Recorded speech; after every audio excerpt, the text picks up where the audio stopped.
In this video, I'm going to show you how to remove email address from Facebook. If you find this useful, please consider subscribing and liking the video. Now open your Facebook app, then tap on your profile icon on your top right corner, then scroll down, tap on settings and privacy, then again go to settings. It will land you here, so tap on account center, then scroll down, then under account settings, tap on personal details. Then here you'll be able to see contact info, tap on it. Then you'll be able to see the list of your contacts. So in order to remove email address from your Facebook, you are going to select the email address that you want to remove.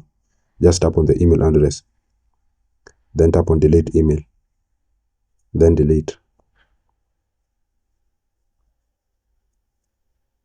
Then you are going to enter your Facebook password. So I'm going to do so. Then once you've entered the password, just tap on continue and your email address will be removed from Facebook. So that's it, guys. That's how to remove email address from Facebook. I hope this was useful, and if it was, please consider leaving a like and subscribing to the channel. Thank you for watching, and see you in the next one.